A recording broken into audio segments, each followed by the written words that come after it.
जैसे ही हम पुराने नियम के माध्यम से अपनी यात्रा शुरू करते हैं, संख्याओं की पुस्तक, मुझे लगता है कि मैं आप में से कुछ को यह कहते हुए सुन सकता हूं, ओह नहीं, संख्याओं की पुस्तक, क्या संख्याओं से कोई अच्छी चीज निकल सकती है? खैर, शायद इसका कारण यह है कि हम संख्याओं से डरते हैं, खासकर अगर आप मेरे जैसे हैं हाई स्कूल में, जहां मैंने अलजेब्रा 1 में फेल किया और कॉलेज में दाखिला लेने के लिए इसे फिर से गर्मी की छुट्टियों में करना पड़ा, और मैं मुश्किल से उस पाठ्यक्रम को पास कर सका ताकि कॉलेज में प्रोबेशन पर दाखिला ले सकूं। मुझे संख्याओं के साथ एक समस्या थी। अब बाइबल की एक पुस्तक को संख्याएं जैसा शीर्षक कैसे मिला?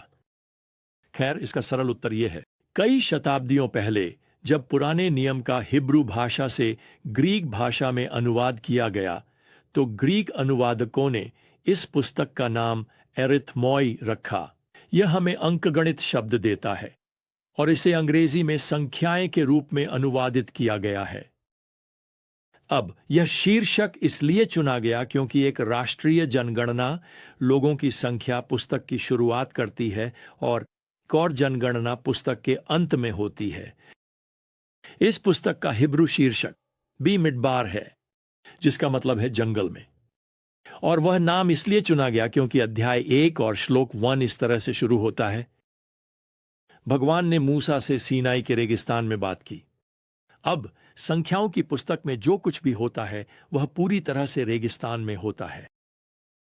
अब मूसा और इस्राएलियों के लिए सीनाई का रेगिस्तान एक बड़ी चुनौती और अनुशासन का स्थान था। कभी कभी हम अपने ही बनाए हुए रेगिस्तान में खुद को पाते हैं। कभी कभी भगवान हमें एक रेगिस्तान में ले जाते हैं ताकि हमारी आस्था को मजबूत किया जा सके, लेकिन हम सभी के लिए रेगिस्तान से बाहर निकलने का तरीका है भगवान पर विश्वास करना और उनकी आज्ञा मानना। क्योंकि इज़राइल ऐसा करने में असफल होने वाला है, वे यहां रेगिस्तान में बहुत समय बिताने वाले हैं। अब रेगिस्तान में जीवित रहने के लिए आपको केवल 2 कौशल की आवश्यकता है, भगवान की इच्छा पर विश्वास और भगवान के वचन के प्रति आज्ञाकारिता।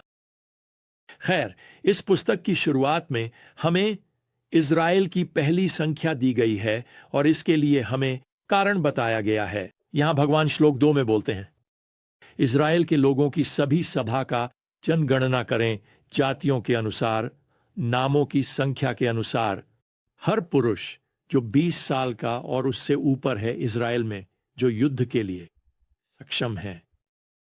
अब ये इसलिए है क्योंकि इज़राइल को कनान में रहने वाले सभी राष्ट्रों के साथ युद्ध का सामना करना पड़ रहा था। वह भूमि जिसे भगवान ने सदियों पहले अब्राहम के बच्चों को देने का वादा किया था और जिस भूमि की ओर वह अब उन्हें ले जा रहा है।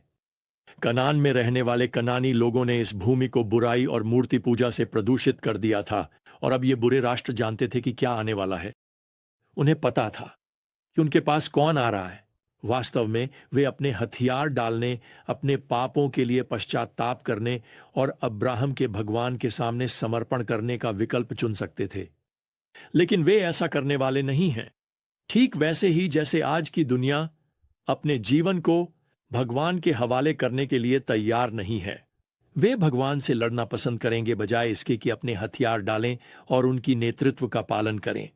तो यहां भगवान अपने लोगों की संख्या युद्ध की तैयारी के लिए कर रहे हैं। अब इस श्लोक से लेकर अध्याय के अंत तक, यहां श्लोक 46 में सेना में शामिल होने के योग्य पुरुषों की संख्या 600,000 से थोड़ा अधिक है, और इस अध्याय का बाकी हिस्सा यह बताता है कि लेवी का कबीला, जो इस्राएल का पुजारी कबीला है, सैन्य सेवा से मुक्त रहेगा, और यह इसलिए है क्योंकि उन्हें तंबू की देखभाल करने के लिए नियुक्त किया गया है। वे कहने के लिए व्यावसायिक मंत्री हैं। अब जब हम संख्या के अध्याय 2 में प्रवेश करते हैं तो यहां भगवान जो कह रहे हैं उसमें निश्चित रूप से एक सैन्य स्वर है।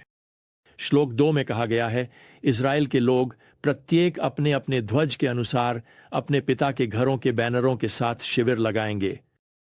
हमें यहां बताया गया है कि प्रत्येक कबीले के पास कहने के लिए अपने स्वयं के कबीली ध्वज पर पढ़ाई किया हुआ अपना एक लोगो है।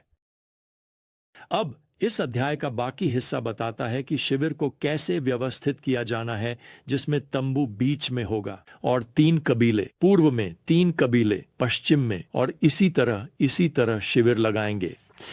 हमें यहां एक छोटा सा विवरण भी दिया गया है।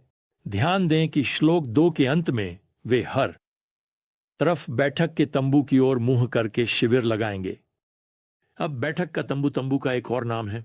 यह वह स्थान है जहां भगवान की दृश्य उपस्थिति इस धुएं और आग के स्तंभ में प्रकट होती है।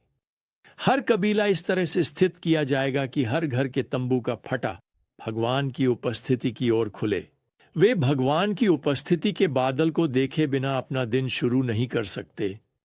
वे एक दिन भी बिना यह याद किए नहीं रह सकते थे कि भगवान उनके कमांडर इन चीफ थे। वह व्यक्तिगत रूप से उन्हें इस यात्रा पर जंगल के माध्यम से वादा की गई भूमि की ओर ले जा रहे थे। अब अध्याय 3 और अध्याय 4 में सैन्य स्वर को कुछ हद तक किनारे कर दिया गया है और ध्यान तंबू और भगवान की पूजा पर केंद्रित है। अब अध्याय 3 उन 2 शेष पुत्रों की पहचान करके शुरू होता है। हारून, उन्हें पुरोहित पद के लिए अभिषिक्त किया जाएगा। और अध्याय 3 का बाकी हिस्सा लेवी के वंशजों पर केंद्रित है। हमें यहां श्लोक 8 में उनके विशेष कार्य विवरण दिए गए हैं। यहां यह है, वे बैठक के तंबू के सभी फर्नीचर की रक्षा करेंगे और तंबू में सेवा करते समय इस्राएल के लोगों की निगरानी करेंगे। फिर अध्याय 4 में हमारे पास तंबू को स्थापित करने के हर पहलू का विवरण है, जो सब कुछ निर्धारित किया गया है। हर एक तंबू की कील, सभी तंबू के कवर, सभी बोर्ड, ढांचा, पर्दे, सब कुछ घंटों में स्थापित और हटाया जा सकता था। जब भी वे शिविर लगाते, यह एक पहेली की तरह एक साथ आता। हर किसी का सेवा का अपना स्थान था। जिस आदमी ने उस तंबू की कील को ठोक दिया, वह उतना ही महत्वपूर्ण था जितना कि वह आदमी जिसने पवित्र स्थान में पर्दा लटकाया। वैसे यह चर्च का एक शानदार उदाहरण है। इस नए नियम के युग में हर विश्वास करने वाले का एक भूमिका होती है। हर विश्वास करने वाले के पास सेवा में उपयोग करने के लिए एक उपहार होता है। जब हम एक साथ भगवान की पूजा करते हैं और दुनिया को यीशु मसीह के माध्यम से सच्चे दिल से भगवान की पूजा करने का अवसर प्रदान करते हैं। अब मुझे इन 4 अध्यायों को एक साथ लाने दें और देखें कि क्या हम सभी संख्याओं और सभी विवरणों के पार जाकर उस जगह तक पहुंच सकते हैं जहां हम रहते हैं। सबसे पहले मैं चाहता हूं कि आप देखें कि भगवान ने उन्हें अपने सफर पर निकलने से पहले कितनी सही मात्रा में जानकारी दी। अब इसमें कोई संदेह नहीं कि वे अधिक जानकारी चाहते होंगे। वे जानना चाहते थे कि आगे क्या है। मैं सोच सकता हूं कि भगवान उन्हें युद्ध के लिए गिन रहे हैं। यह कैसा होने वाला है? लेकिन भगवान ने उन्हें शुरू करने के लिए पर्याप्त जानकारी दी। प्रिय, आप शायद इस समय अपने विश्वास के मार्ग के बारे में भगवान से अधिक जानकारी चाहते हैं, अगले कदम के बारे में कुछ उत्तर। लेकिन भगवान आपको कभी कोने के चारों ओर देखने नहीं देते, क्या वो? और ईसाई जीवन में बहुत से कोने होते हैं जिन्हें आप तब तक नहीं देख सकते जब तक आप वहां नहीं पहुंचते। खैर, बिल्कुल इसराइलियों की तरह आप भगवान पर भरोसा करते हैं कि वह आपको बस इतना ही जानकारी दें कि आप अगला कदम उठा सकें।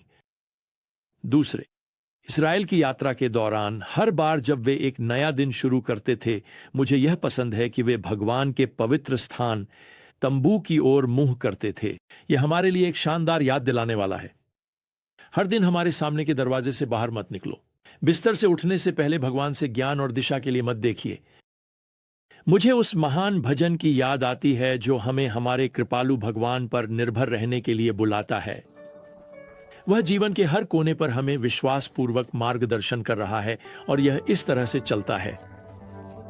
मुझे मार्गदर्शन कर, हे महान यहोवा, इस बंजर भूमि में यात्री। मैं कमजोर हूं लेकिन तू शक्तिशाली है। मुझे अपने शक्तिशाली हाथ से थाम ले। खैर, अगली बार तक प्रभु यीशु मसीह की कृपा, भगवान का प्रेम और पवित्र आत्मा की संगति आप सभी के साथ रहे। आमीन।